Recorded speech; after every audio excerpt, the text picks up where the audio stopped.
भक्ति और मुक्ति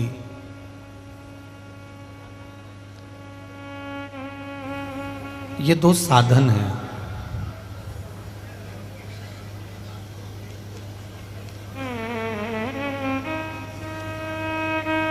डायरेक्ट अगर हम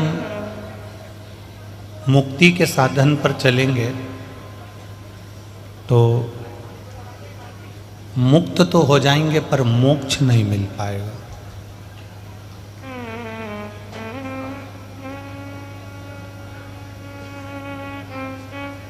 मुक्ति पा लेना एक अलग बात है और मोक्ष पा लेना एक अलग बात है।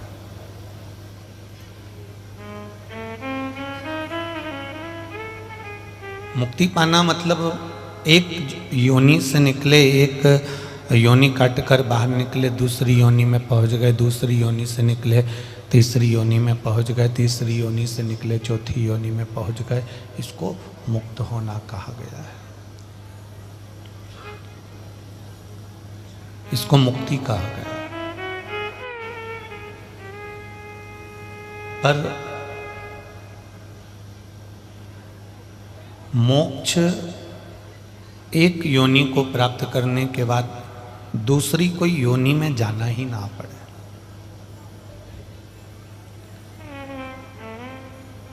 एक जन्म ले लिया उसके बाद दूसरे जन्म की कोई आस ही नहीं।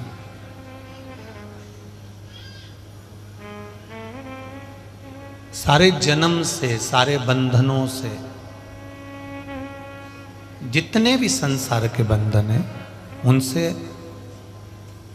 हम मुक्त हो जाएं और फिर इस जन्म में या अगले जन्म में हमें कोई जन्म ही ना मिले।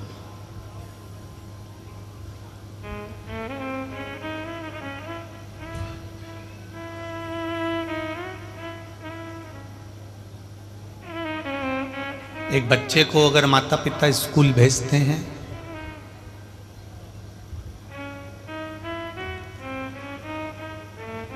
तो वो ये ध्यान रखते हैं कि मेरा बच्चा स्कूल से आएगा, उसका इंतजार करते हैं। आप लोग भी इतनी संख्या में बैठे हो लाखों की, आप लोगों के भी स्मरण में होगा कि कोई बच्चा स्कूल जाता है, आप अपने बच्चे को स्कूल भेजती हो तो वापस आएगा, इसी विश्वास से भेजती हो ना कि ये स्कूल जा रहा है वापस आएगा। 2 बजे, 3 बजे, 4 बजे, 1 बजे, 12 बजे, 5 बजे।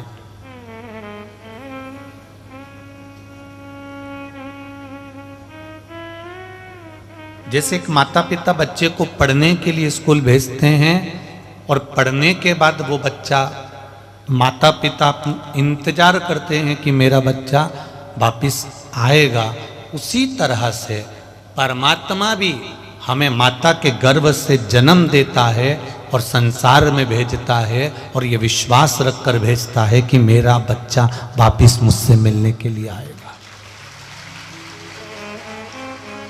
ये उसका विश्वास है, ये उसका भरोसा है, ये उसकी दृढ़ता है।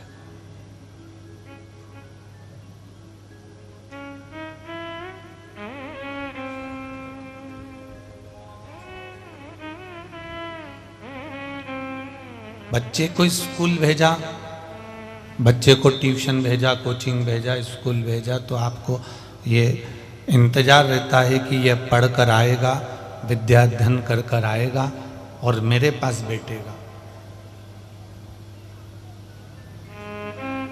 मेरे करीब में आकर बैठेगा, मेरे नज़दीक आएगा।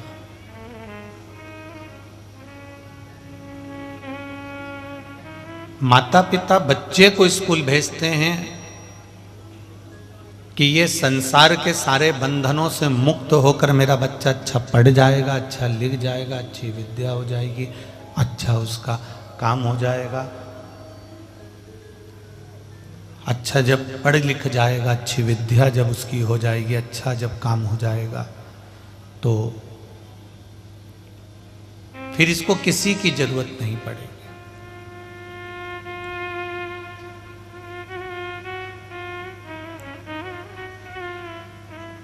फिर इसको कोई की जरूरत नहीं है, फिर ये मेरा बेटा स्वयं अब अपना खुद का आनंद पा सकता है।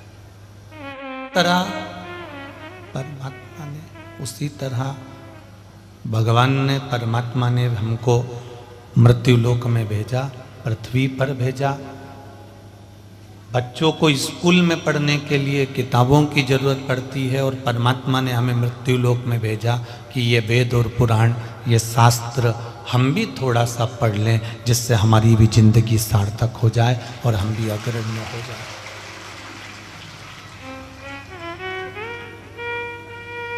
कभी जब आपको समय मिला करे, बहस ज्यादा हो गया शायद, देखिए उसको, जब आपको समय मिला करे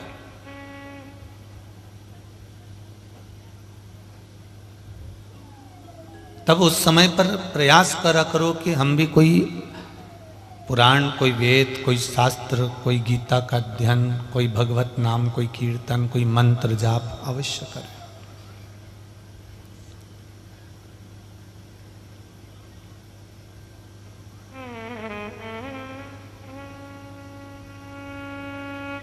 और जब आप मंत्र माला में, भगवान के भजन में, भगवत कीर्तन में, भगवत स्मरण में लग जाएंगे तो परमात्मा की दृष्टि खुद पड़ जाएगी।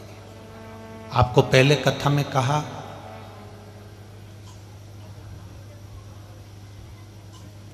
गले में अगर सोने की चेन होगी, पहले भी कथाओं में कहा, तो चोर की नजर जम के बोलो जरूर होगी। यदि आप सुंदर हो, बहुत सुंदर हो, यदि आप सुंदर हो तो लुच्चों की नजर जरूर होगी। और यदि आपके भीतर भगवान विराजमान है और परमात्मा की भक्ति में लगे हो तो भोलेनाथ की नजर जरूर, हम पर उसकी नजर अवश्य पड़ती है।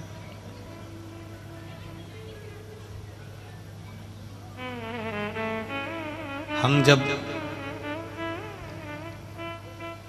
भगवान के मंदिर में जाते हैं एक लोटा जल चढ़ाने के लिए, भजन करने के लिए, या शिव महापुराण की इस पावन कथा में जब हम पहुंचते हैं, तुम्हें यहाँ तक लेकर जाने वाला या मंदिर तक पहुंचाने वाला कोई दूसरा नहीं होता। आपके स्वयं के पुण्य, आपका स्वयं का भजन, आपके स्वयं का कीर्तन, आपके स्वयं का मंत्र जाप, आपके स्वयं की माला जाप, आपके स्वयं का भगवत भजन आपको भगवान के दरवाजे तक ले जाता है, भगवान के मंदिर तक ले जाता है। ये कोई पुण्य हमारा है, कोई प्रबल पुण्य हमारा है, कोई भगवत भजन हमारा है, कोई कीर्तन हमारा है, जिसके बल पर हम यहां बैठे हैं। अगर हमारा पुण्य नहीं होता, हमारा सत्कर्म नहीं होता, या हमारा मंत्र जाप या माला जाप प्रबल नहीं होता, यदि हमने भगवान का भजन नहीं किया होता, तो शायद ये विश्वास मानकर चलिए कि आप यहाँ नहीं बैठते, आप अपने काम धंधे में लगे होते। उसके हो इसलिए उसने यहाँ बुला लिया, उसके हो इसलिए उसने यहाँ पर आपको आमंत्रित कर लिया।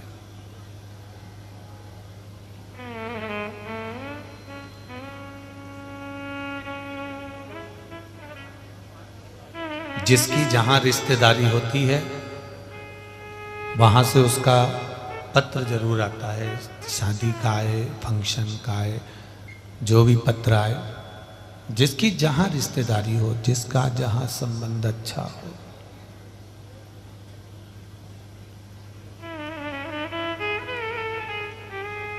कोई कोई व्यक्ति ऐसा होता है कि उसकी परिवार में ही रिश्तेदारी अच्छी नहीं होती और मोहल्ले में अच्छी होती है, तो वो परिवार की शादी छोड़ेगा और मोहल्ले की शादी में जाएगा। कोई कोई ऐसा होता है।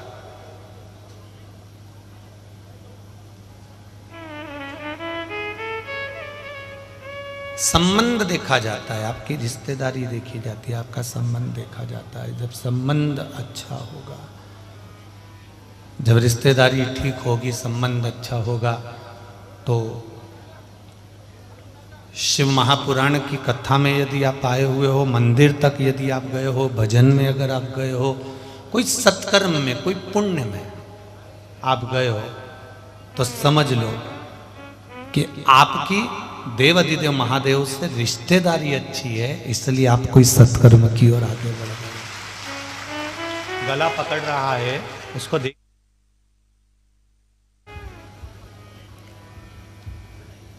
संबंध यदि ठीक होगा, रिश्तेदारी यदि ठीक होगी, उस संबंध के बल पर आप परमात्मा का भजन कर सकते हो, आप उस परमात्मा का स्मरण कर सकते हो, केवल संबंध के बल पर।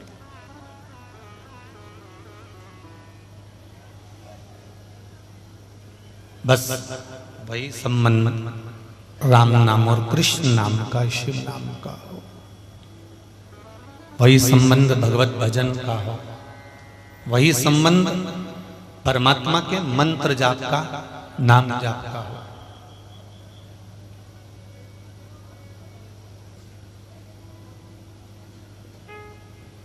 तप में, साधना में, भजन में कितना बल होता है, ये ताप्ती शिव महापुराण की कथा कह रही है।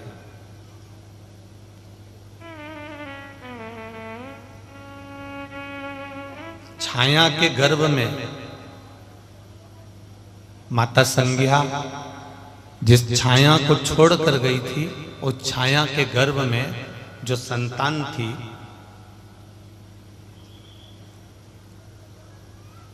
वो छाया ने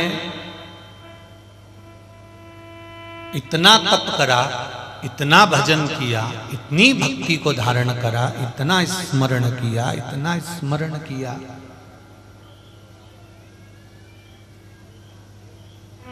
कि गर्भ में जो संतान है वो भी तप करने वाली हुई, वो भी भजन करने वाली हुई, वो भी कीर्तन करने वाली हुई, वो भी मंत्र जाप करने वाली, नाम स्मरण करने वाली हुई।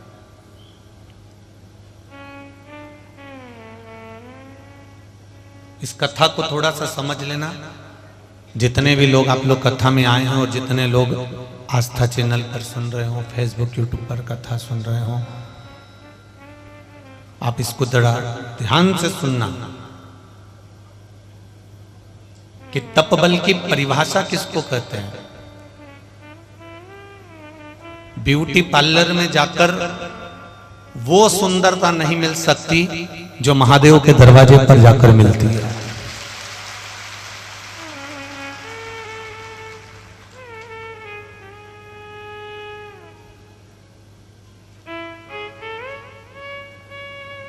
लाल, कत्थाई, पीला, नीला रंग लगाने से वो सुंदरता नहीं मिल सकती जो मस्तक पर त्रिपुंड लगाने से मिलती है।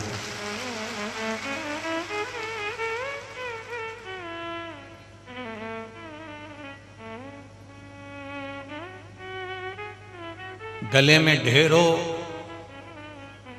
सोने के हार पहन लो, एक बार प्रैक्टिकल करके देखना, कहीं सीहोर वाला महाराज झूठ तो नहीं बोल गया।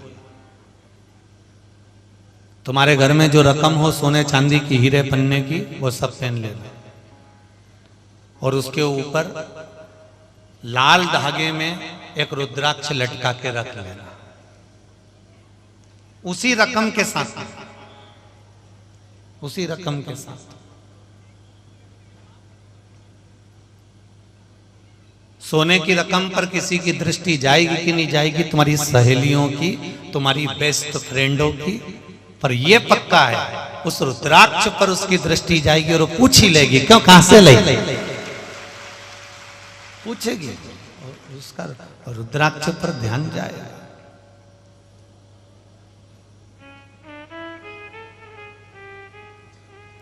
और कोई कोई बेस्ट फ्रेंड तो कह भी देगी, तू भी कहां बताओ, सीहोर वाला महाराज के चक्कर में पड़ी है।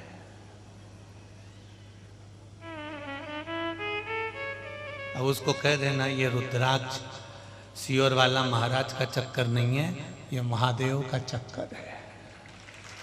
ये रुद्राक्ष कोई सीहोर वाले महाराज ने कहीं से जन्म नहीं दिया, इसको प्रकट नहीं करा। ये रुद्राक्ष देवाधिदेव महादेव ने प्रकट करा है। देवाधिदेव महादेव का प्रसाद, उसका एक स्वरूप है ये रुद्राक्ष।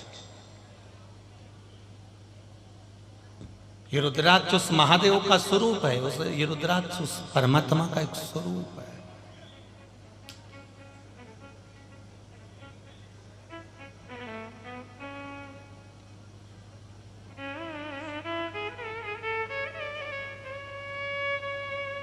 कलर लगाने से शोभा नहीं, चंदन का त्रिपुंड लगाने से शोभा है। गले में रुद्राक्ष धारण करने से शोभा है। उसी तरह मुख की जो शोभा है वो केवल भगवत नाम में श्री शिवाय नमस्तुभ्यम मंत्र या पंचाक्षर मंत्र नमः शिवाय या षडाक्षर मंत्र ओम नमः शिवाय, इसके बोलने में उसकी शोभा है।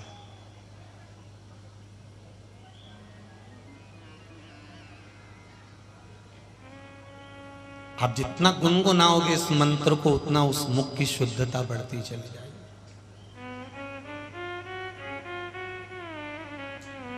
श्री शिवाय नमस्तुभ्यं, श्री शिवाय नमस्तुभ्यं। जितना गुनगुनाओगे आप, जितना उसका स्मरण करोगे, जितना कीर्तन करोगे, जितना मंत्र जाप करोगे, अपने मुख की शोभा बढ़ती चली जाएगी। भजन का बल बढ़ता चले जाएगा, नाम बल बढ़ता चले जाएगा।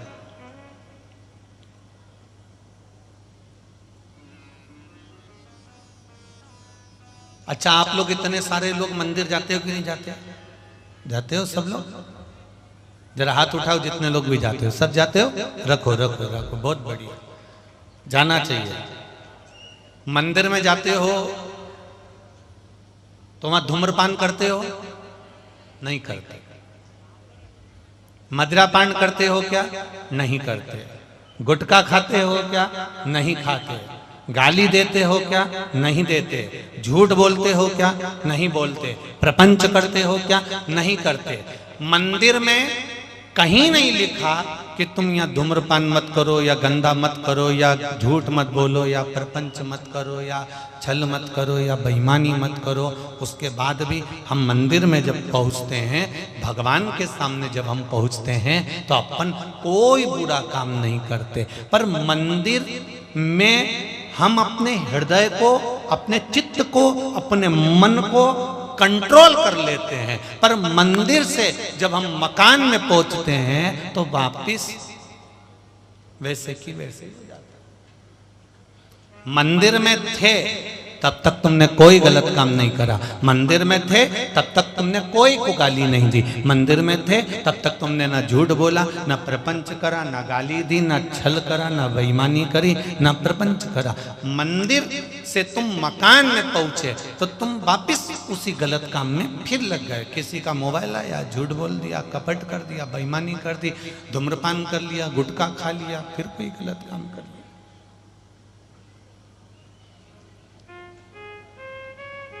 ताप्ती शिव महापुराण की कथा से एक बात सीख कर जाना, सभी लोग जितने यहाँ बैठे हैं और जितने आस्था चैनल पर सुन रहे हैं और जितने फेसबुक पर सुन रहे हैं, अब समझना हमको यह है कि मंदिर में हम अपने मन को संभाल लेते हैं, अपनी जिह्वा को संभाल लेते हैं, अपने चित्त को संभाल लेते हैं। मंदिर में हम अपने आप को संभाल लेते हैं, इसलिए वहां हम गलत काम नहीं करते। पर मकान में पहुंचकर हम फिर वही गलत काम में लग जाते हैं। तो मंदिर जब जाओ तो भगवान भोलेनाथ जी से कह देना, भोलेनाथ मंदिर में मैंने अपने मन को संभाल लिया, मकान में तू आकर संभाल लेना, बस इतनी कृपा कर दो।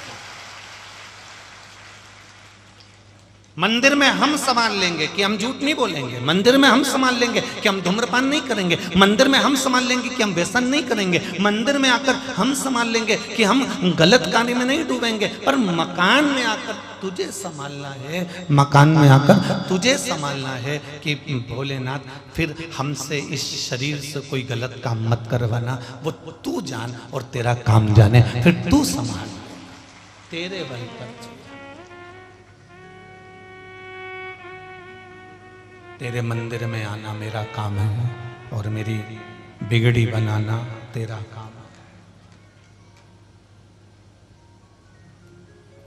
हम अगर वहां तक पहुंच भी गए, हम अगर वहां तक चले भी गए, फिर उसके बाद में वो संभालो।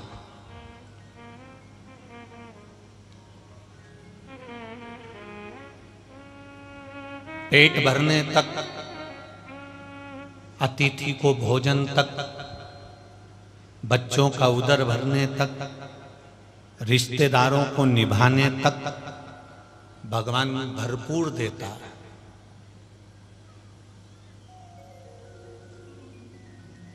उसके बाद जो भगवान दे रहा है वो तुम्हारे लिए दे रहा है कि पेट भरने के अलावा, परिवार को संभालने के अलावा, तुम्हारे बच्चों के पेट भरने तक, परिवार तक मैंने तुमको दिया, और उससे ज्यादा अगर तुम्हें प्राप्त होने लगे तो समझ लेना कि हमारे पूर्व का कोई पुण्य हमारे साथ में है। इसलिए हमको भगवान ने इतनी गाड़ी, इतना बंगला, इतनी जायदाद, इतनी सत्ता, इतना वैभव दिया।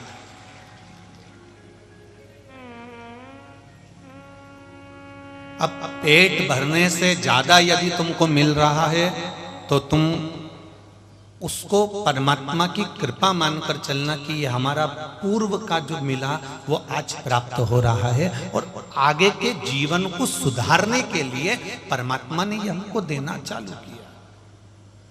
पेट भरने से ज्यादा, परिवार के भरण पोषण से ज्यादा यदि आपको मिलने लगे, भगवान खूब देने लगे, तो समझ लेना कि अब ये हमारा आगे का जन्म सुधारने के लिए, आगे का जन्म संवारने के लिए हमारे पूर्व के पुण्य को भगवान अब देना चालू करा है। और हमें 1 रुपए की जगह 2 रुपए दे रहा है, हमें 1 गाड़ी की जगह 2 गाड़ी दे रहा है, हमारे थोड़ी सत्ता की जगह ढेर सारी सत्ता दे रहा है। अब ये वो कृपा कर रहा है, अब ये वो करुणा कर रहा है।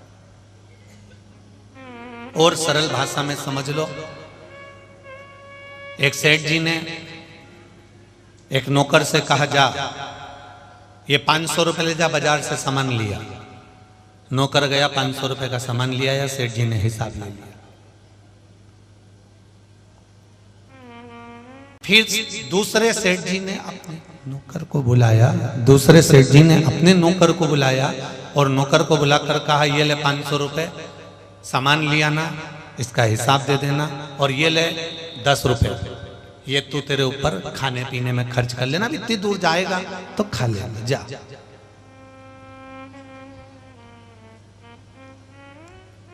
नौकर आया, सेठ जी ने 500 रुपए का हिसाब लिया।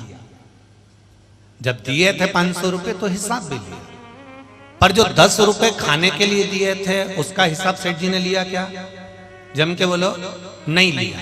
क्यों? क्योंकि सेठ जी ने वो 10 रुपए अलग से दिए कि ये तेरे हिसाब के हैं, तू खा पी लेना। अब वो नौकर गया इतनी दूर 5 किलोमीटर और सेठ जी के पास आकर चक्कर खा के नीचे गिर गया। और सेठ जी ने कहा कि क्यों रे, मैंने तेरे को 10 रुपए दिए थे, गला पकड़ रहा है, मैंने तेरे को 10 रुपए दिए थे, तूने वो 10 रुपए कहाँ नाश कर दिए, तूने वो 10 रुपए कहाँ लगा दिए, वो 10 रुपए तूने करे क्या जो तू चक्कर खा के गिर गया? सेठ जी, डॉक्टर कह रहा है कि तुझे चक्कर इसलिए आए क्योंकि तू भूखा प्यासा रह गया, तो चक्कर अगर तुझे आए तो तूने 10 रुपए का क्या करा ये बता। अब वो बता नहीं सकता कि मैंने वो 10 रुपए कहाँ लगा दिए, क्योंकि वो 10 रुपए लेकर तो गया था पर बताने के लायक नहीं रखा कि वो 10 रुपए कहाँ लगाए। उसी तरह भगवान तुमको पेट भरने तक का देगा, परिवार चलाने तक का देगा, कुटुंब चलाने तक का देगा, अतिथि के सम्मान तक का देगा, सत्कार का भी देगा। पर जब इससे ज्यादा तुमको भगवान देने लगे तो वो तुम्हारा है, तुम्हें किस जगह लगाना है इसका हिसाब परमात्मा नहीं लेगा, पर इसके हिसाब से तुमको भोगना जरूर पड़ सकता।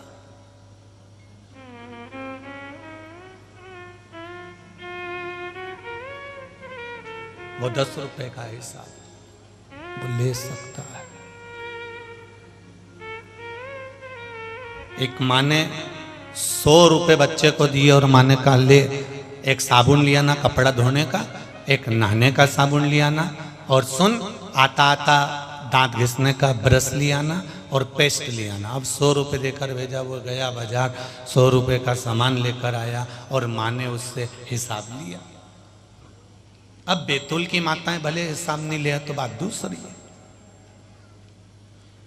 100 रुपए का हिसाब अपने बेटे से लिया, क्यों? साबुन कितने का लाया? मम्मी 10 रुपए का।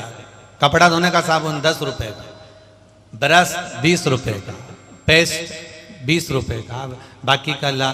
तो उसने पूरा हिसाब दे दिया। जब एक मां 100 रुपए का हिसाब ले सकती है तो वो भी तो 100 साल का हिसाब लेगा कि नीचे जाकर करा क्या था तूने। 21,600 श्वास तुझे मिली थी, उस 21,600 श्वास में केवल मेरा मेरा मेरा मेरा मेरा के कर मर गया और आखिरी में बकरा और बकरी का जन्म पा गया।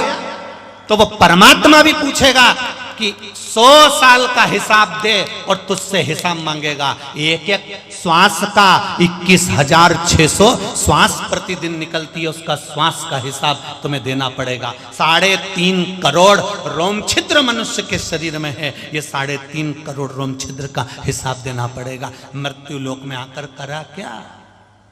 मैंने अपने बेटे की शादी करी, मैंने अपनी बेटी की शादी करी, मैंने अपनी ननंद का मायरा भरा, तो भगवान कहेगा तू अकेला थोड़ी ना भरा, मैंने भी सब कुछ करा।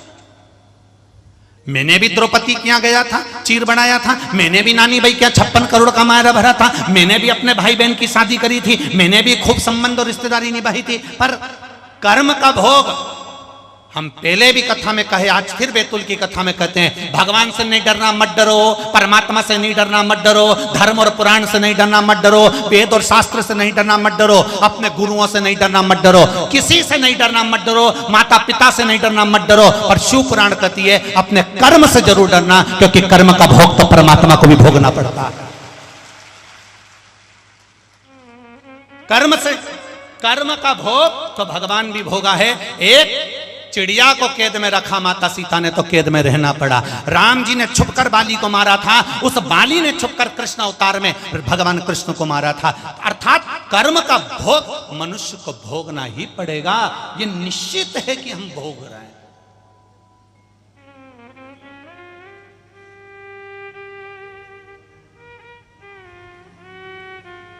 पहले भी कहा फिर कहते हैं, मत बुरे कर्म कर बंदे वरना पछताएगा, भगवान की आंखों से तू बच नहीं पाएगा, तू बच नहीं पाएगा।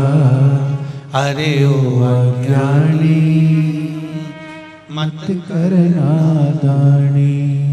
तुम अपने कर्म जो सुंदरता नहीं मिल सकती, वो सुंदरता मेरे महादेव के चरणों में मिलती है। क्रीम की चमक 2-4 महीने की रहेगी, पर अच्छे कर्म की चमक जीवन पर्यंत मरते दम तक रहेगी। उस चमक को कोई नहीं मिटा सकता तुम्हारे। जबरन का घिस घिस के जितना अपना मुंडा को घिसा उत्तर कहीं का चंदन दे देता कि इसको घिस दे, तो कि मेरा तो हाथ दुखी है। डिब्बी लिया घोला और भगवान को चिपका दिया। भगवान भी मन में सोचे अरे वो आलसन, खुद का मुंडा घिसने में कुछ नहीं दुख है और चंदन घिसने में हाथ दुख है।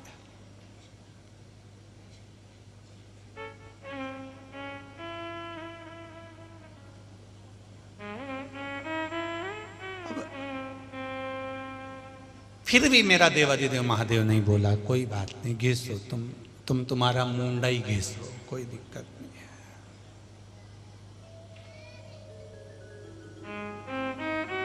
सुबह से लेकर रात तक तुमने कर ही किया। सुबह से उठी, बोलती जाओ, जम के बोलो, दांत घिसा, फिर मुंडा, फिर नहाते नहाते भी घिसा।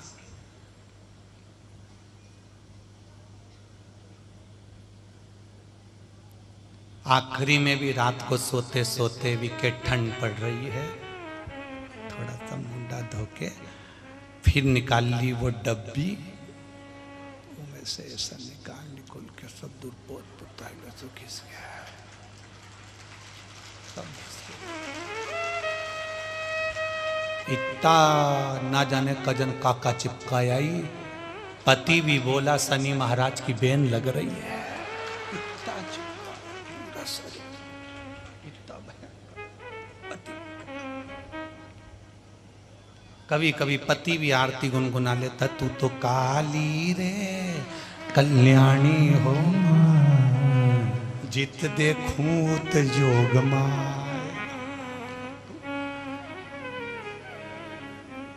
तू दिखती है, दिख।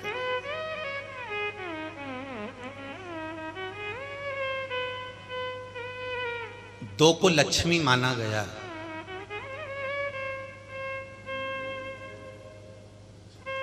दो लक्ष्मी है।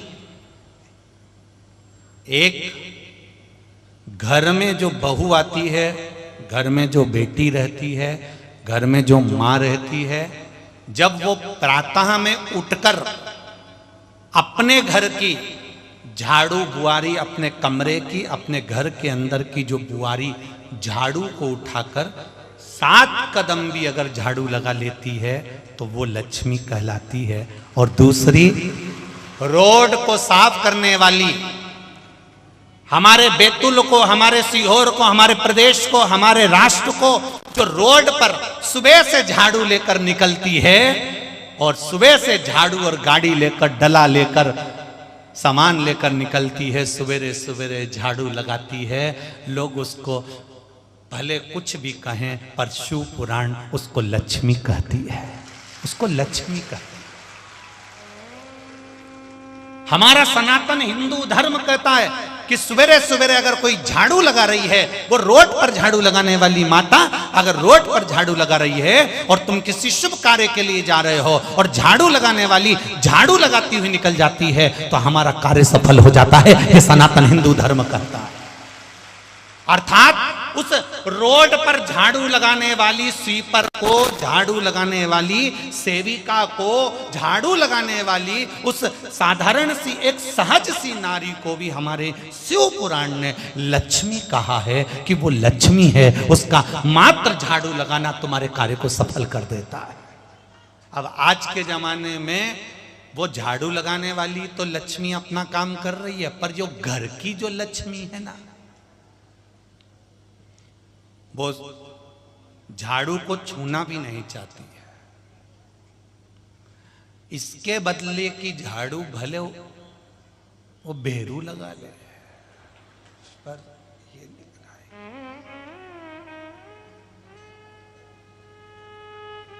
दो लक्ष्मी,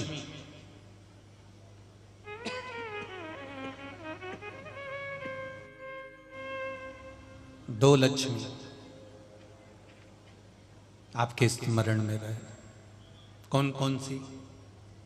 एक गृह लक्ष्मी और दूसरी वो जो सुबह सुबह झाड़ू लगाती है। शुभ कार्य के लिए जा रहे हो, डलिया देख ली, उसकी झाड़ू देख ली, या वो झाड़ू लगाती हुई निकल गई, बोलो शुभ मानते कि नहीं मानते? उसको शुभ माना जाता है। हमारा कार्य सफल हो जाएगा, ये झाड़ू लगाती हुई निकली, अब भी यार मैं निकलूंगी और मेरा कार्य सफल हो जाएगा।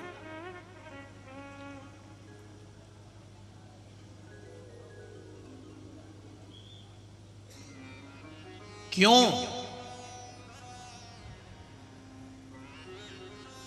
घर की बहू बेटी, घर की मां, घर की स्त्री, घर की नारी।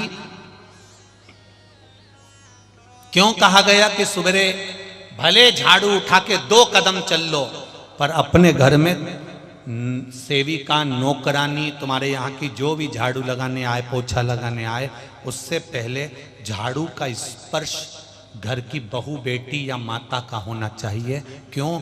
उस घर की लक्ष्मी कभी खत्म नहीं होती, समाप्त नहीं होती। प्रैक्टिकल करके देखना। मुंबई जैसी सिटी में, मुंबई जैसे शहर में, दिल्ली जैसे शहर में, बेंगलोर जैसे शहर में, हैदराबाद जैसे शहर में लोग नौकरी करने जाते हैं। ना पत्नी को फुर्सत है, ना पति को फुर्सत है, दोनों काम में लगे हुए हैं। नौकरानी आती है, झाड़ू पोछा कर कर चली जाती है। 40, 50, 60 हजार रुपए महीना पति कमा रहा है, 60 हजार रुपए महीना पत्नी कमा रही है। उसके बाद भी घर का गुजारा नहीं हो रहा, तो भी गांव में फोन लगाकर बोल रहे आओ तो गेहूं लिया ना। तो भी फोन लगाकर बोल रहा है कि मम्मी कोई आए ना तो अपने गांव में बैतूल में गुड़ अच्छा बनता है, 5-1 किलो रख के भेज देना।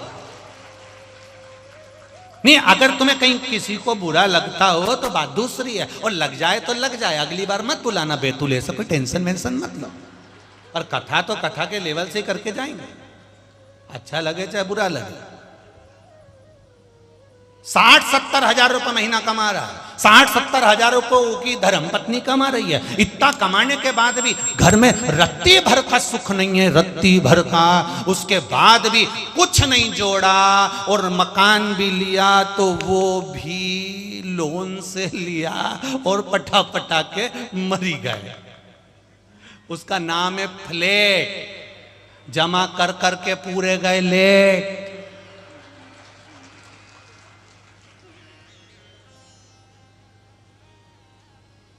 तो भी किस्त पूरी नहीं हुई। क्या मतलब का?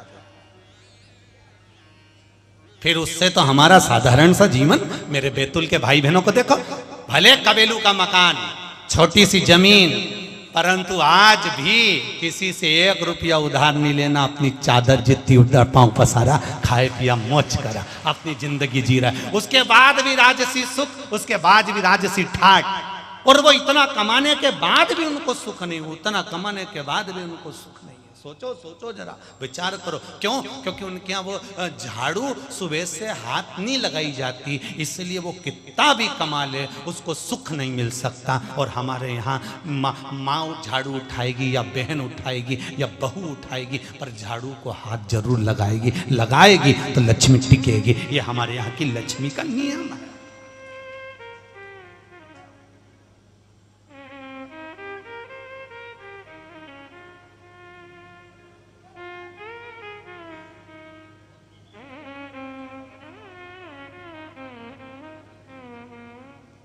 ये वहां का नहीं है।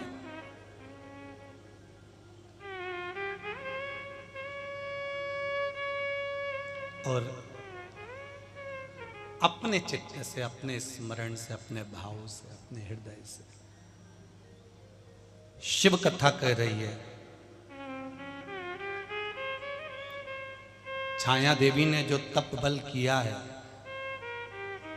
जो तप साधना करी है, उस तप साधना का बल इतना प्रबल था कि उस तप साधना के बल से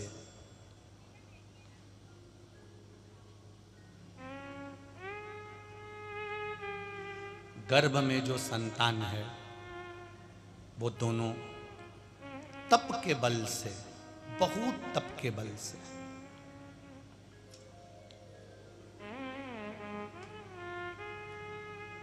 गर्भित जो संतान थी, वो तप का जब तेज होता है, तप का बल जब बढ़ जाता है, तो उस बढ़े हुए तप के बल से गर्भ की संतान जो हुई उसका कलर काला पड़ गया, श्याम पड़ गया। अब एक बात बहुत ध्यान देना, किसी ने पूछा गुरुजी छाया माता की संतान काली क्यों हुई? श्याम कलर की क्यों हुई, सांवरा कलर क्यों आया? तो छाया ने सूर्य नारायण भगवान को देखा, उनके साथ में रही, क्योंकि संज्ञा माता की आज्ञा थी, संज्ञा की आज्ञा से रही।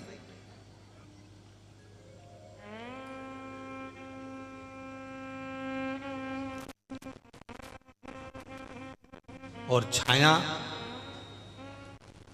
मन में विचार करती थी, यम और यमुना दोनों को देखकर विचार करती थी कि भगवान मुझे भी संतान ऐसी तेजवान देना,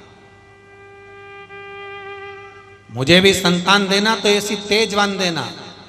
अब भगवान ने संतान तो दी, पर यम और यमुना जैसे सांवरे थे, वैसा ही उसका ही स्वरूप इन्होंने इस छाया के गर्भ की संतान को दे दी।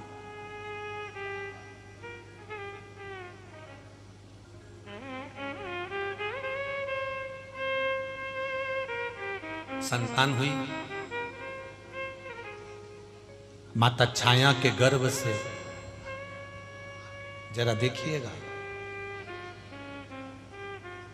जब शनि महाराज भी काले हो गए और जो एक कन्या हुई वो भी, उसका भी कलर काला था, एकदम काला स्वरूप। इतने में सूर्य नारायण भगवान को मालूम पड़ा कि मेरे घर संतान हुई है, तो वो देखने के लिए आए।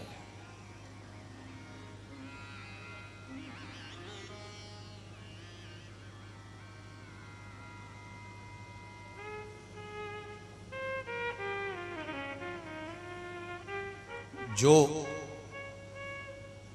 शनि महाराज को देखा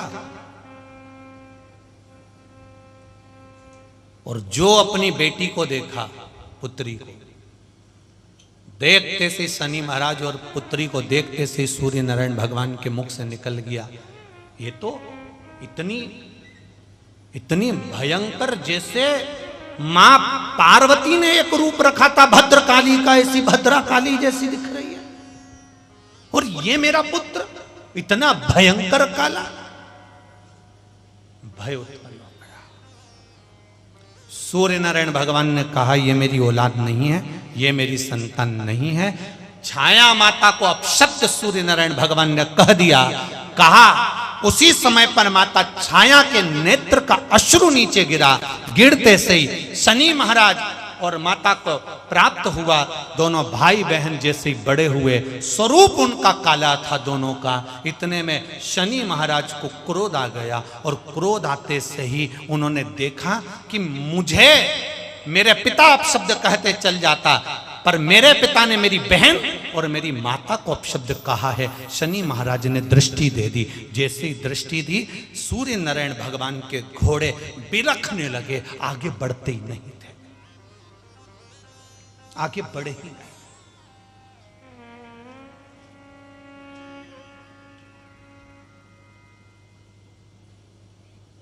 जिसको सूर्य नारायण काली कहकर पुकार दिए, भद्रा काली कहकर पुकार दिए, वो अपने शनि महाराज के गले लगकर भाई के रो रही थी। इतने में शनि ने कहा, अपनी माता छाया ने बहुत तप करा, एक काम कर, शंकर भगवान की आराधना प्रारंभ कर।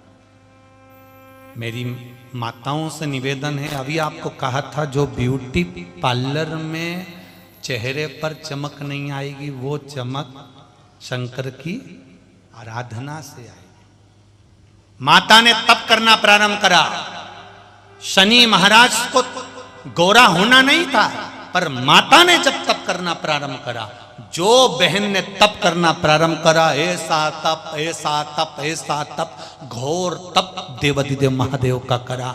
महादेव का सिंहासन तो नहीं हिला, पर माता पार्वती का सिंहासन हिल गया। पार्वती जी का सिंहासन हिला और माता जगत जननी पार्वती आकर खड़ी हो गई। उस जिसको भद्रा काली कहा था, जिसके ऊपर हंसे थे सूर्यदेव, अपशब्द कहे थे सूर्यदेव अपनी ही पुत्री को, अपनी ही पत्नी को, वहां आकर मां गौरा, मां पार्वती, मां गौरी, महागौरी आकर खड़ी हो गई और तप कर रही उस स्त्री से, तप कर रही उस कन्या से कहा, तुझे क्या चाहिए? इतनी छोटी सी अवस्था में तू इतना तप कर रही है?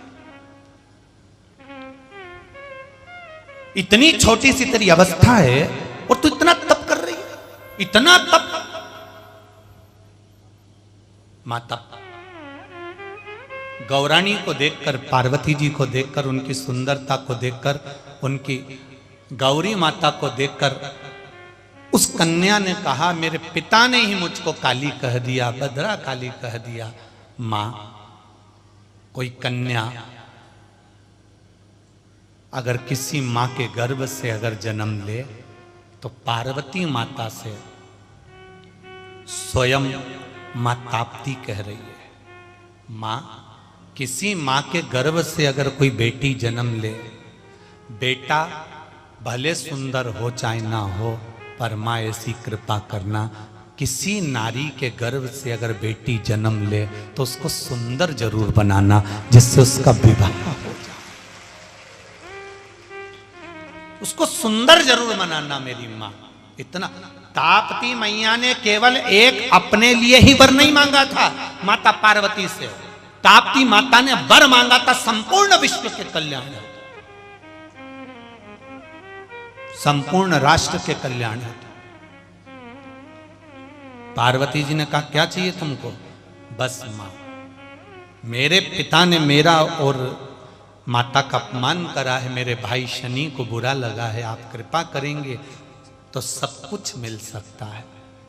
पार्वती जी ने कहा, मैं जितनी सुंदर हूं, क्या मैं तुझे उतना सुंदर बना दूं? आपका क्या विचार है? बोलो बोलो, जम के बोलो। पार्वती जी कह रही हैं, मैं जितनी सुंदर हूं, क्या मैं तुझे उतना सुंदर बना दूं? बहुत चतुर थी ताप्ती, बहुत चतुर। पिता ने तो उसको काली कहकर पुकार दिया था, पर उसके तप के बल पर उसका नाम काली नहीं, उसका नाम क्या पड़ गया था? जम के बोलो, ताप्ती पड़ गया था, क्योंकि तप बल इतना प्रबल था उसका कि पार्वती जी को आना पड़ा। और मां जगतजननी माता पार्वती उससे कह रही है, क्या मैं तुझे मेरे जैसी सुंदर बना दूं?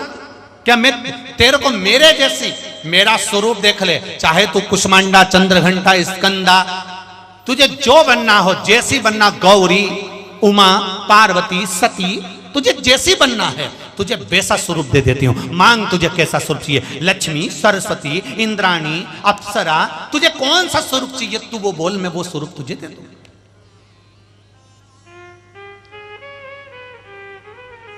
तू मांग ले, तुझे कौन सा स्वरूप चाहिए।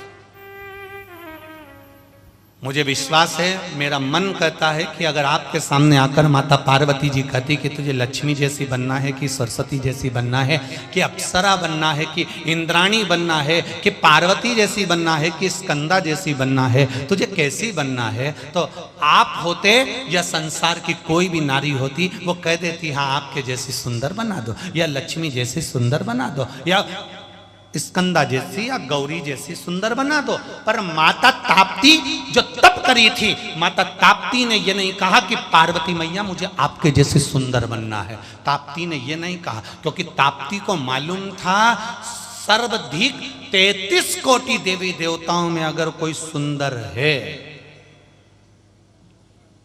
तो वो एक ही है, कर्पूर गौरम करुणावतारम संसार सारम। दुनिया में 33 कोटि देवी देवताओं में सबसे सुंदर हैं मेरे देव अधिदेव महादेव, सबसे सुंदर।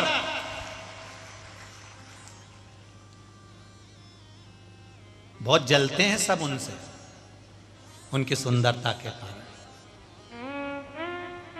एक बार स्वयं गणेश जी ने भगवान शंकर जी से कह दिया था, पिताजी आप ये राख लपेट के रहते हो, राखोड़ी पूरे चेहरे पर लपेट के रहते हो, राख लपटे रहते हो, भस्म लगाए रहते हो, जटाजूट बांधे रहते हो, बताओ सांप बिच्छू लपेट के रहते हो, अच्छा लगता है तुमको?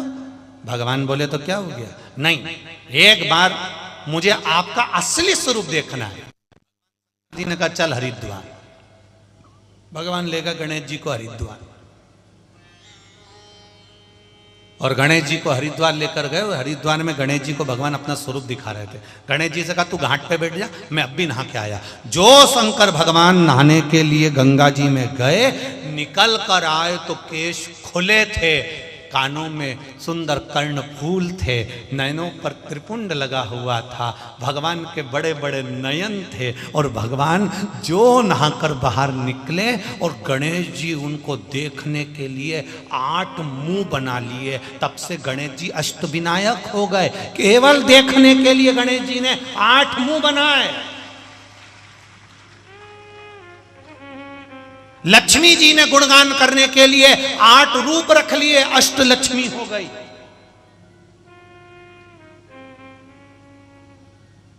भगवान कृष्ण स्वरूप का दर्शन करने के लिए पूरा ब्रह्मांड उठा लिए, तलातल रसातल पूरा भगवान ने अपना स्वरूप का विस्तार कर लिया। राम जी देखे, सब देखे। गणेश जी महाराज ने जो भगवान को देखा, भगवान बोले गणेश जी कैसा लगा बेटा? गणेश जी बोले जिंदगी में तुमसे कभी कुछ नहीं मांगा, आज मेरा मांगने का मन है। भगवान ने कहा बेटे हो तुम मेरे, मांगो क्या चाहिए? गणेश जी बोले जैसे थे वैसे ही हो जाओ। शंकर जी ने पूछा क्यों? गणेश जी बोले मैं मेरी मैया से ज्यादा सुंदर किसी को नहीं देख सकता। तुम तो मेरी माता पार्वती से भी ज्यादा सुंदर दिख रहे हो, मुझे अच्छे नहीं लग रहे, अंदर से जलन हो रही है। आधे से ज्यादा पति तुम्हारे चक्कर में तैयार नहीं होते हैं, क्योंकि वो तैयार होगा और तुम टोकना चालू कर दोगे किसको दिखाने जा रहे हो। इसलिए बेचारा वो तैयार भी नहीं होता, वो तो जैसा है वो कह देता है आज अपने को शाम को पार्टी में जाना है, तो पत्नी तैयार हो रही है और पति 2 मिनट में आया ने मुंडा धोया ने कंगा पार्टी पाड़ी ने बेटा ने जैसा उसके पास में पैंट शर्ट जीन्स मीन्स पहन पुना के टी शर्ट मी शर्ट पहन के और बढ़िया वो तो कंगा मंगा बस थोड़ा सा परफ्यूम मरफ्यूम लगाया और निकल कर जो चला। अब जो चला तो उठते में भी तो तुमने 3 बार टोक दिया। खाने पे ध्यान रखना,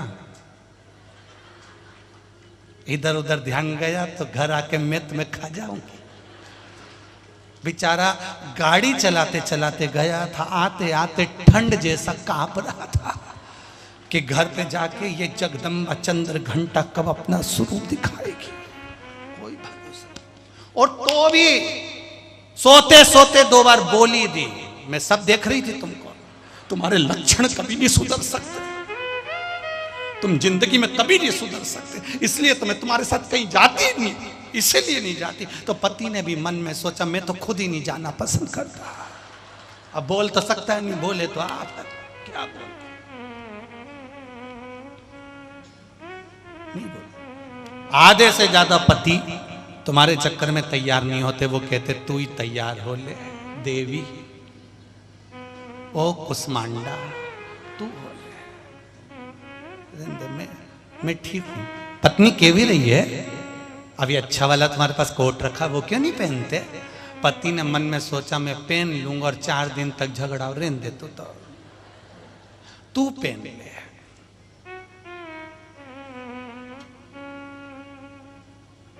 और बार बार पति से पूछ रही कैसी लग रही, 4 बार तो लाइन खींचती खींचती पूछ ली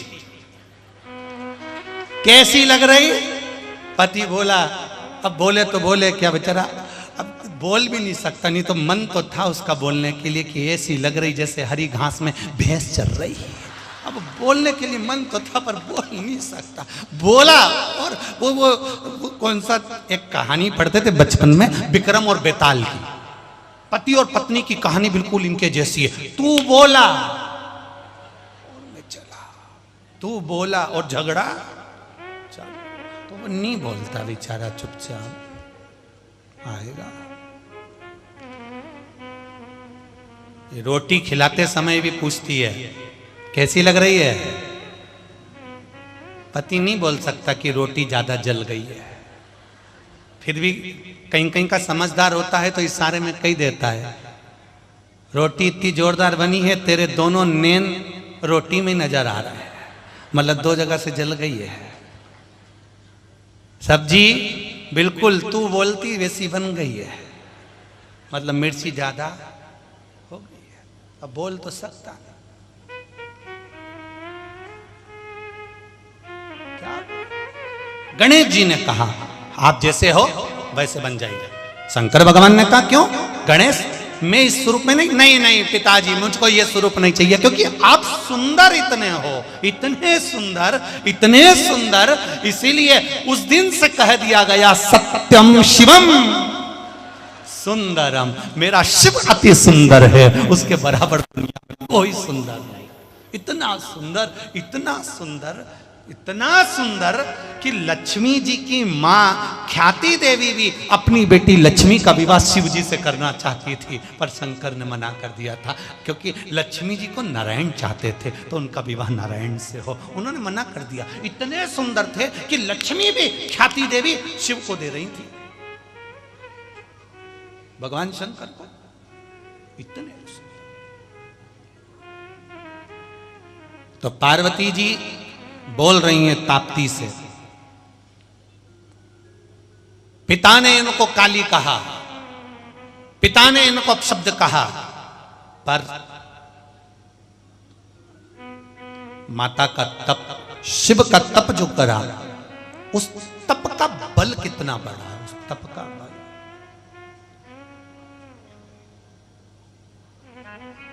बल बढ़ाया गया।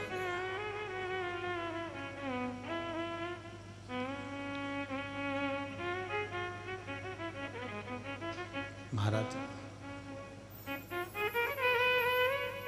गम की धूप में झुलस रहे हैं, प्यार की छैया कर दे।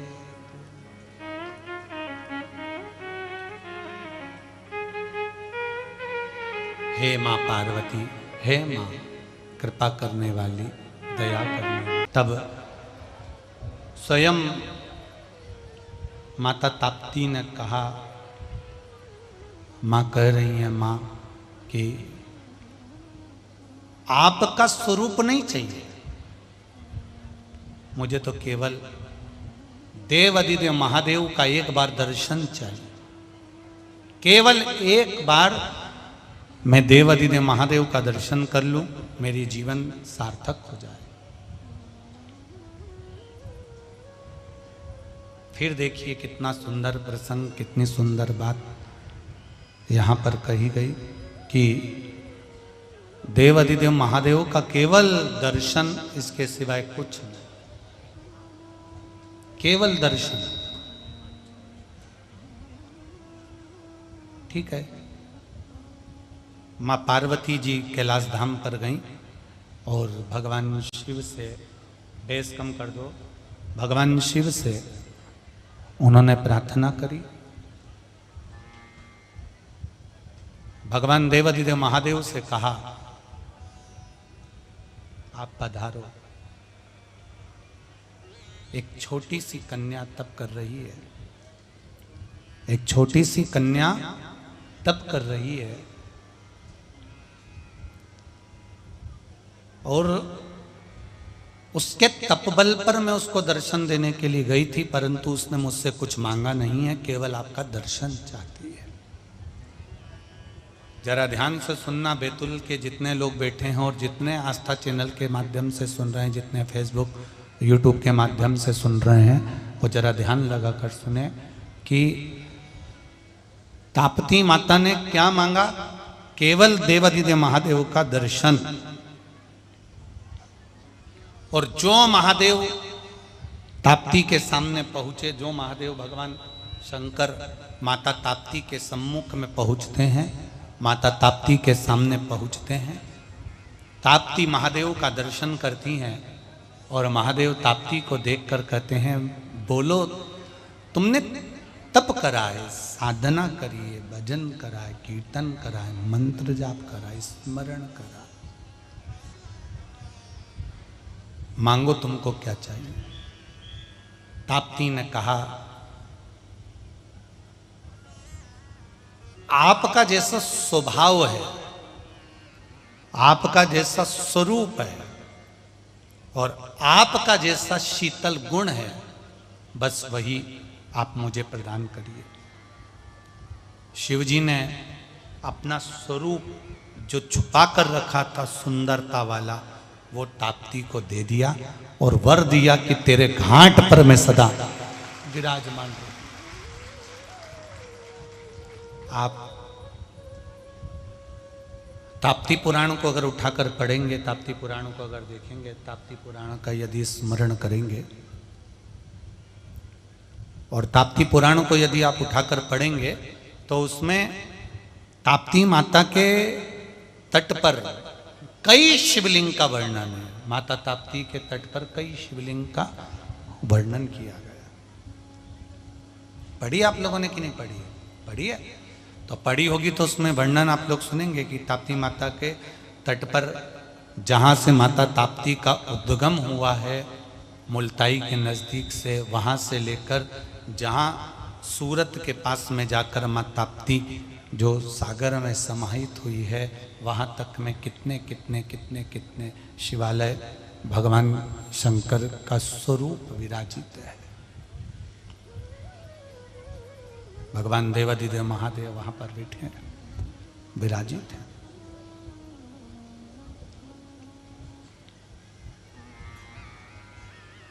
ताप्ती ने वर मांग लिया, शिवजी विराजित हो गए। देवाधिदेव महादेव पहुंच गए सीधे सूर्य नारायण भगवान के पास में और सूर्य देवता के पास में जाकर पूछा कि आपने मुझे याद किया है?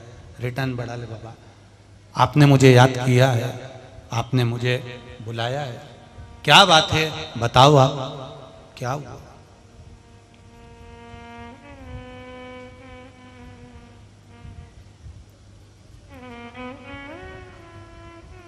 मुझे कैसे बुलाया आपने, कारण क्या है?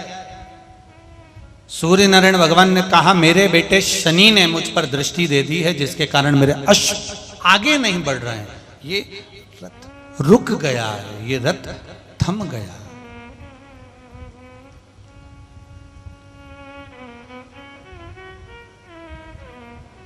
ये रथ रुका हुआ। शंकर भगवान ने छाया को देखा और छाया को देखकर कहा, छाया तुम्हारा पुत्र शनि जिसने पिता के रथ को रोका है केवल आपके लिए और अपनी बहन के लिए।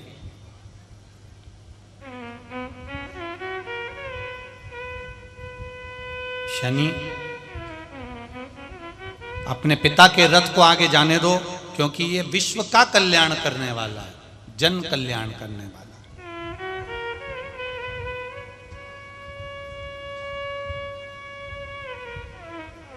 जब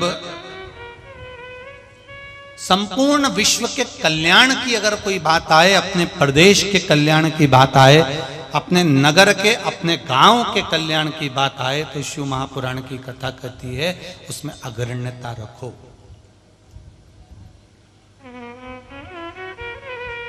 आप धर्म की जब बात आए तो आप अग्रण्य रहो। हम पहले भी एक बार कह चुके हैं, आज फिर कहते हैं, राष्ट्र के लिए, धर्म के लिए, सनातन धर्म की रक्षा के लिए और राष्ट्र की रक्षा के लिए, सनातन धर्म की रक्षा के लिए और राष्ट्र की रक्षा के लिए प्रत्येक घर में से एक ना एक बेटा या तो संघ में होना चाहिए या बजरंग दल में होना चाहिए।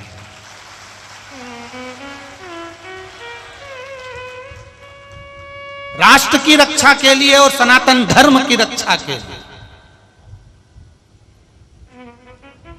प्रत्येक घर में से एक पुत्र राष्ट्र रक्षा के लिए, सनातन धर्म की रक्षा के लिए अग्रण्य रहे कि हमारा राष्ट्र कैसे बचे, हमारा सनातन धर्म कैसे बचे, हम भगवत भजन के बल पर हम कैसे बचा सकते हैं अपने राष्ट्र को। आज चारों तरफ ये सनातन धर्म को तोड़ने वाले लगे हुए हैं, वो तो मेरी ये माताएं सबसे अग्रण्य हैं जो राष्ट्र को आज भी संभाल कर रखी हुई है।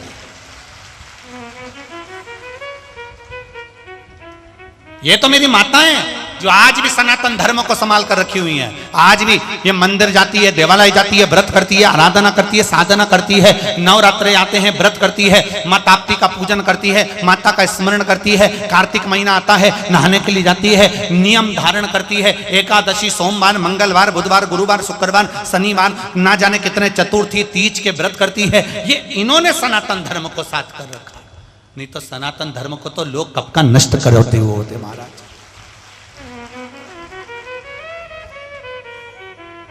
ये आपको समाता हुआ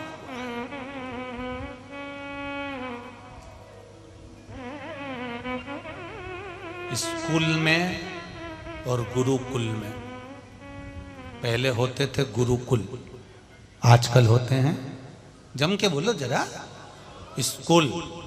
स्कूल में और गुरुकुल में एक बहुत बड़ा अंतर है।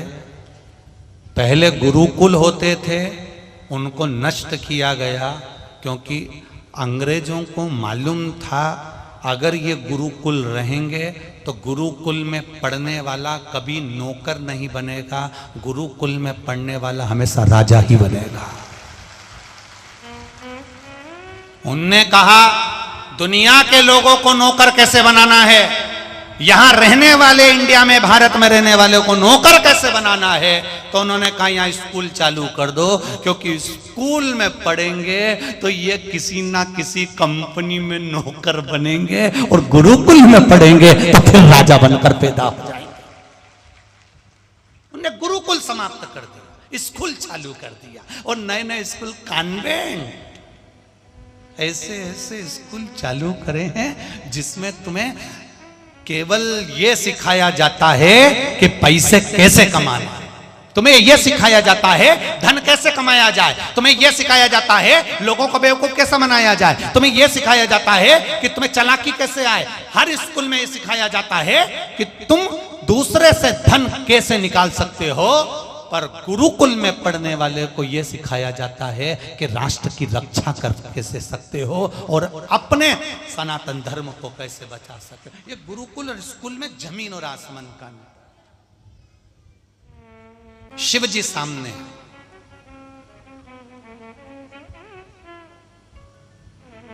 उसका मात्र स्पर्श, केवल स्पर्श हमको कितना फल दे सकता है ये हम नहीं जान सकते। लाखों की संख्या में आप लोग कथा सुन रहे हो, कल कीचड़ भी बहुत था, आज भी कोई जमीन सूखी थोड़ी ना है, रात्रि को फिर 2-4-8 बूंद आई गई थी और सुबह से फिर जान दुख दुख थी।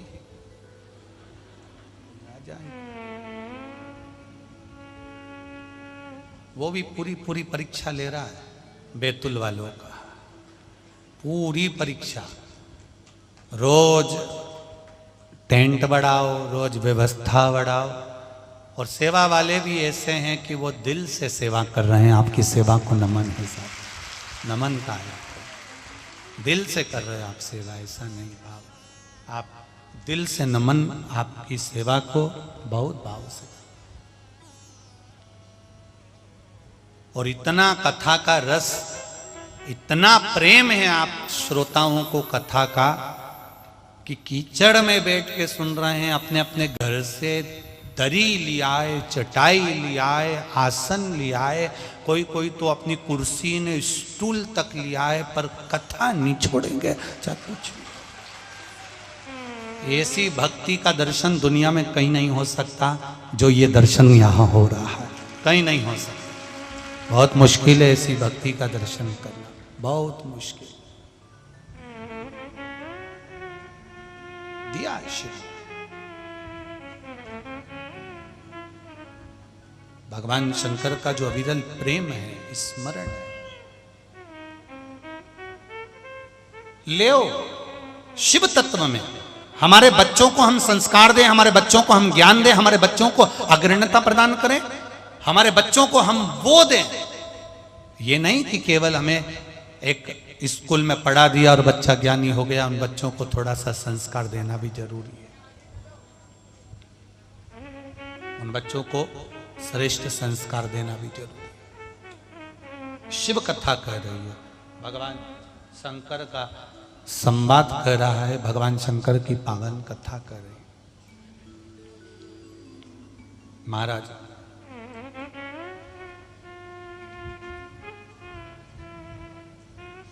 शिव भक्ति थोड़ी सी भी छू जाए तो हमारा जीवन सार्थक हो गया।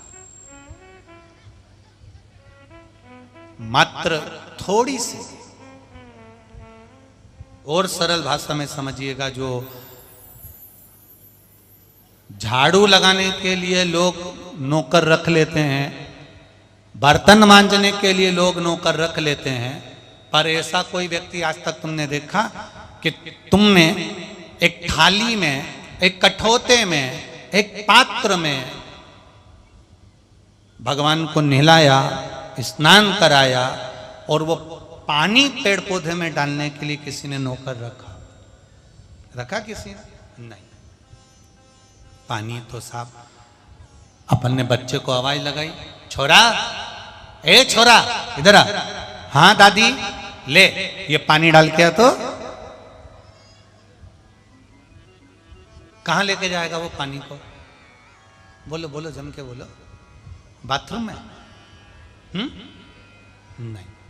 कहां लेकर जाएगा? तुलसी के क्यारे में। और लेकर जा रहा है बहुत धीरे से, एक बूंद नहीं गिरना चाहिए। क्या है इसमें? भगवान के स्नान का, बोलो बोलो बोलो जम के, जल। अभी जब स्नान करा रही थी, जब पानी था, नाम चेंज हो गया। अब क्या हो गया?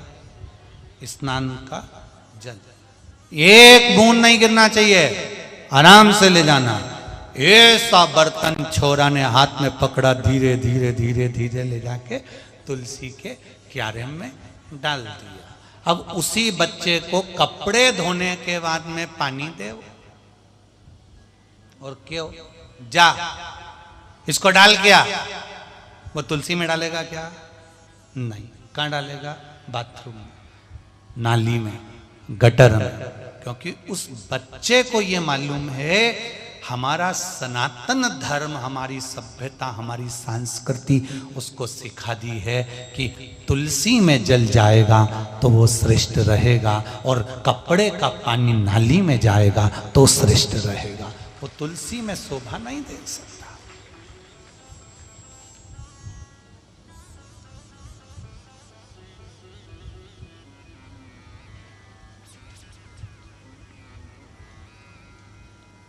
तुमने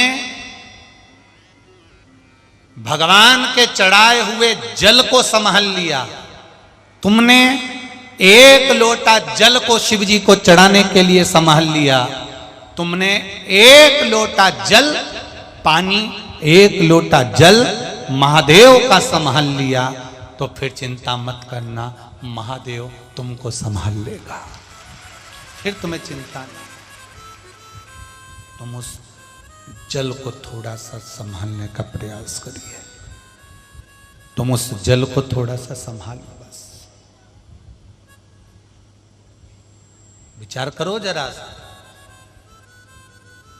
लड्डू गोपाल थे, शंख था, गरुण घंटी थी, बहुत सारा देवता होन था, सबको थाली में स्नान कराया, जल चढ़ाया, पानी चढ़ाया, और पानी केवल भगवान से छुआ तो वो जल बन गया।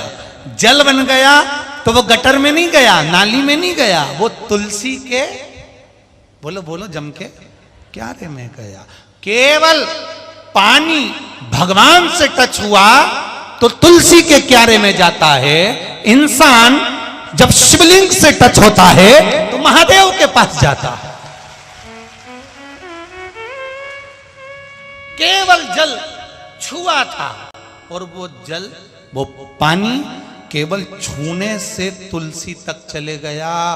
वो ही पानी कपड़े में छुआया तो बाथरूम में गया। कपड़े का पानी बाथरूम में जाता, गटर में जाता है, और वही पानी भगवान से छू जाता है तो तुलसी के क्यारे में चले जाता है। कितनी वैल्यू है केवल भगवान के मंदिर तक जाने में और पानी को मात्र छूने में। इतना फर्क पड़ जाता है कि पानी भगवान से छूकर तुलसी के क्यारे तक चला जाता है। हम भी जब जल चढ़ाते हैं देवाधिदेव महादेव को, और लोग कहते हैं शंकर जी को जल चढ़ाने से क्या होता है, उनको समझा देना।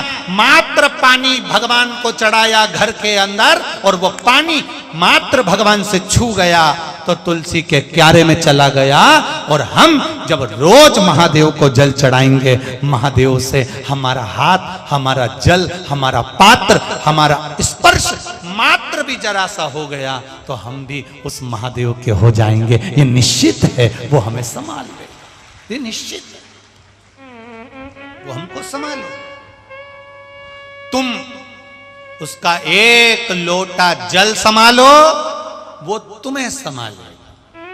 तुम उसका भजन संभालो, तुम उसकी कथा संभालो, तुम उसका मंत्र जाप संभालो। तुम श्री शिवाय जम के बोलो जरा, श्री शिवाय नमस्तुभ्यम। तुम उसका मंत्र संभालो और उस मंत्र की प्रबलता जानो।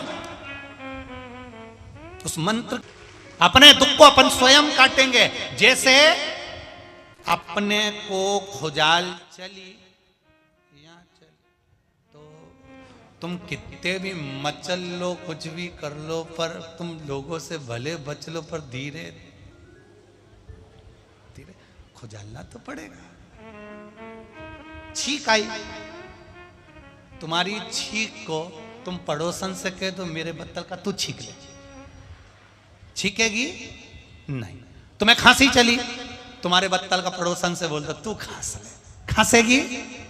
तुम्हें भूख लगी, तुम पड़ोसन से कह दो तू रोटी खा ले, तुम्हारी भूख मिट जाएगी नहीं।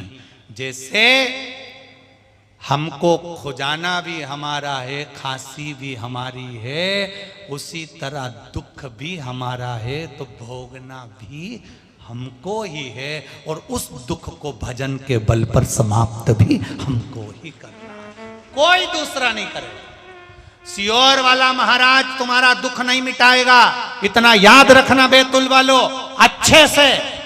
कोई महाराज तुमसे कहे कि मैं तुम्हारा दुख मिटा दूंगा, तुम मेरे पास आओ, मेरे चरणों में बैठो, तो समझ लेना पक्का ढोंगी प्रपंची है। सियोर वाला महाराज में भी दम नहीं कि वो तुम्हारा दुख मिटा दे। तुम्हारा दुख तुम एक लोटा जल जब महादेव को चढ़ाओगी तो दुख वो मिटाएगा, कोई दूसरा नहीं मिटा सकता।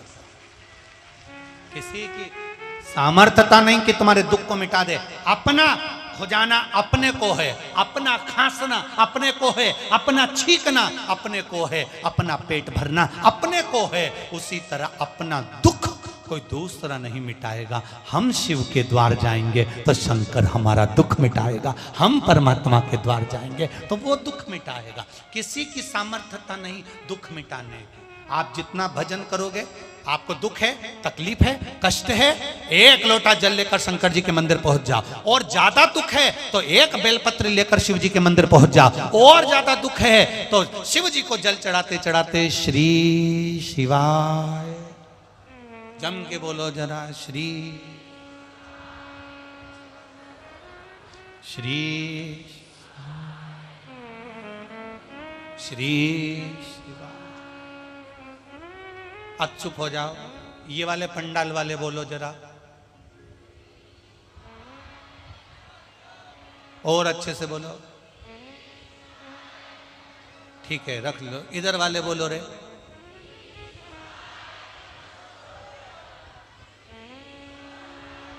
ठीक है, अब तुम चुप हो जाओ, तुम बोलो रे। श्री श्री श्री शिवाय। रख लो बस।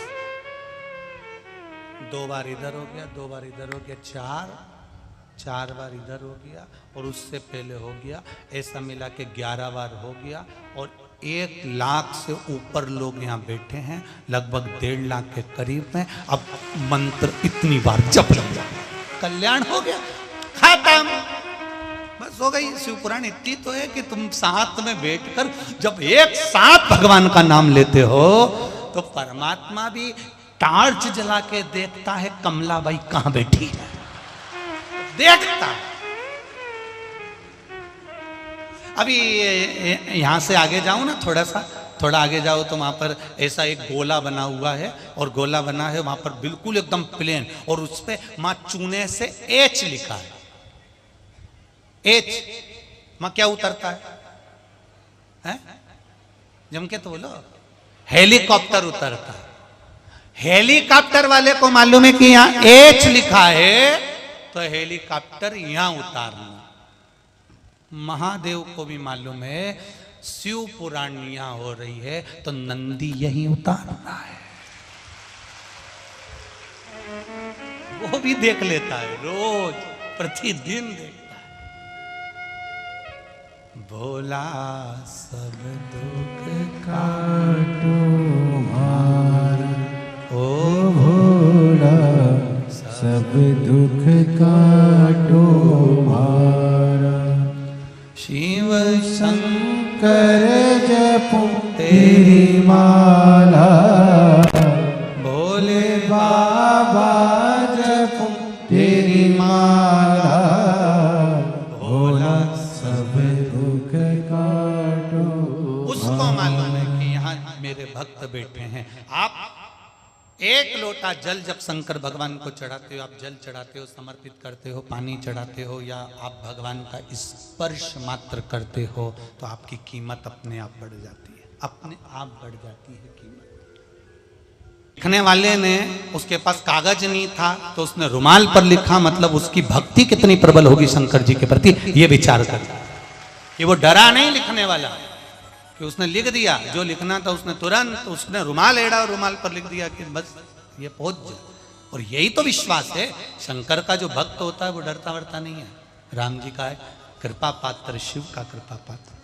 मैं नमन करता हूं पत्र लिखने वाले को, बहुत बहुत साधुवाद, प्रणाम आपको, नमन। और जजमान परिवार और किलेदार परिवार इस पर ध्यान देगा, मुझे पूरा भरोसा है।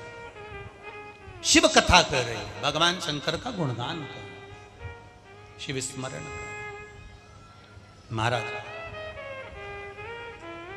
ताप्ती मैया देव अधिदेव महादेव के पास में से जाती हैं, मृत्यु लोक में अपने भाई शनि महाराज से कहकर तप करने बैठ जाती हैं। अब देखिए अभी भी उनका तप समाप्त नहीं हुआ है, ताप्ती माता का तप समाप्त नहीं हुआ, ताप्ती माता का तप अभी भी प्रबल है। इसीलिए कहा गया गंगा की 100 डुबकी, यमुना जी का पान, नर्मदा जी का दर्शन और ताप्ती का केवल नाम जीव को तार देता।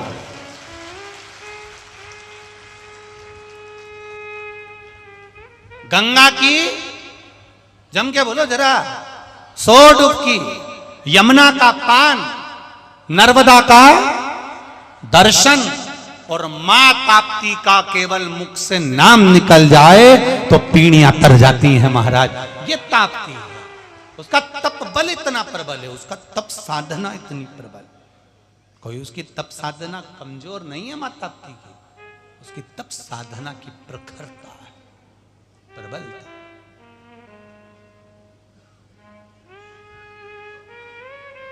आपके भजन में वो बल होता है। श्री शिवाय नमस्तुभ्यम आप जब घर में बैठकर बोलते हो, चलते फिरते बोलते हो, खाते पीते बोलते हो आप लोग, बोलते हो सब लोग। कभी भी फोन भी उठाओ एक दूसरे से तो बोल दो श्री शिवाय नमस्तुभ्यम। अपने घर के बाहर, अपने घर के भीतर जिससे मिल रहे हो, दिन में 4 बार, 6 बार, 2 बार उस मंत्र का स्मरण मुंह से होना चाहिए, श्री शिवाय नमस्तुभ्यम। ना जाने कितनी बीमारियां, कितने रोग, कितने दुख को समाप्त कर देता है, कितनी तकलीफ हो। आया समय देवाधिदेव महादेव का पावन चरित्र कहता है, सती मैया के साथ शिव जी का विवाह हुआ था। सती मैया बाद में जलकर भस्म होती हैं, क्योंकि वो पिता के घर में गई और बाबा ने उनको बहुत रोका पर रुकी नहीं थी, रुकी ही नहीं। बहुत प्रयास कर, बहुत।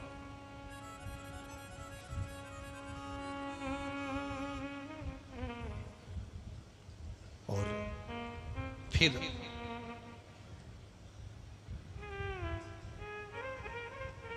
देवाधिदेव महादेव की कथा करें। फिर पुनः वही सती माता हिमालय राज के यहां मैनावती के गर्भ से जन्म लेते, जिनके विद्वत्ता का बखान स्वयं देवर्षि नारद कर दे, स्वयं देवर्षि नारद। और देवर्षि नारद ने गुणगान करा, इनको ऐसा पति मिलेगा, ऐसा इनका स्वरूप होगा। मैनावती ने सोच लिया मैं बेटी नहीं बिहाऊंगी, पर नारद जी ने कह दिया अगर शिव जी की आराधना करेगी तो शंकर पति के रूप में मिल जाए। शिव आराधना में लगी। भगवान देवाधिदेव महादेव की आराधना में माता पार्वती जी लग जाती हैं। समय आता है, मेरे ओघड़दानी, मेरे बाबा जो नेत्र बंद कर समाधि में बैठे थे, कामदेव उनकी समाधि को तोड़ते हैं। देवताओं के हित के लिए, देव हित के लिए समाधि को तोड़ा गया। कभी कभी जनमानस के कल्याण के लिए, जैसे एक मां अपने बच्चे को मारना नहीं चाहती है, एक मां अपने बच्चे को डांटना नहीं चाहती, एक मां अपने बच्चे को पीटना नहीं चाहती है, पर बच्चे को मां पीटती क्यों है, डांटती क्यों है, मारती क्यों है? जिससे वो बच्चा आगे चलकर ये गलती ना करे, इसलिए उस बच्चे को मारा जाता है, उस बच्चे को पीटते हैं, उस बच्चे को डांट देते हैं। उस बच्चे को डांटा जाता है, पीटा जाता है, मारा जाता है कि तू ये गलती मत करना। उसी तरह कामदेव को शंकर भगवान भस्म नहीं करते, पर कामदेव को भस्म करने का कारण केवल इतना है कि कोई तप कर रहा हो, कोई भजन कर रहा हो, कोई साधना में लगा हुआ है और तुम उसको कष्ट दे रहे हो, ये उत्तमता नहीं। हम तो यहां तक कहते हैं पंडाल में जितने लोग आकर बैठ जाएं, इधर उधर जहां जगह मिल जाए बैठ जाएं। आपको कथा में से अगर 1 बजे से 4 बजे तक कथा है और आपको 2 बजे आपके घर जाना है, तो आखिरी में जाकर बैठो। सही है कि गलत है? किसी को अपना पांव भी नहीं लगना चाहिए, क्योंकि पितृलोक में रहने वाली पितरों की 3 बेटियां मेना, धन्या, कला, जिनके केवल लहंगे सनकादिक ऋषि को लग गए थे, तो उनको श्राप लग गया था और उनको मृत्यु लोक में आना पड़ा। आप कर्पूर गौरम कर्णावतारम अक्षतम कैश्वम आखिरी तक अगर बैठे हुए हो, आरती तक बैठे हुए हो, तो आप आगे जाकर बैठो, पर अपने द्वारा किसी को कष्ट ना हो, इसका स्मरण। भगवान शंकर और कामदेव की कथा कर रही है। कामदेव, तुझे मैंने इसलिए भस्म करा क्योंकि कोई तप करे, साधना करे, व्रत करे, उपास करे, तो उसको तू कष्ट ना देना। उसके बाद कामदेव ने किसी को कष्ट नहीं दिया। एक बार डांट लग जाए, एक बार फटकार लग जाए तो सुधर जाए। आपको जल्दी जाना है, पीछे बैठो। आपको अगर पूरी सुनना है तो मैं तो 3 घंटा राजा जनक जी जैसे कथा सुनते थे। जनक के महल में भी आग लग गई तो जनक नहीं उठे। उनने कहा महल मेरे भगवान का है तो संभालेगा वो, अब मैं उठकर कर भी क्या लूंगा। उसने बैठा कथा। भगवान देवाधिदेव महादेव की समाधि टूटी, शंकर भगवान दूल्हा बने, माता पार्वती दुल्हन बनी और शिव और पार्वती की मंगल बारात आ रही है। जोरदार ताली बजाकर स्वागत करें। भगवान देवाधिदेव महादेव, माता पार्वती ये साथ में पधार रहे। सुंदर देवाधिदेव महादेव और पार्वती जी की जयमाला हो रही है। माता पार्वती भगवान शिव के गले में जयमाला पिना रही हैं। जोरदार ताली बजाएं। हरा हरा। अब भगवान शंकर माता पार्वती जी के गले में जयमाला दे रहे हैं। बोल पार्वती माता की जय। हर हर महादेव। कल की कथा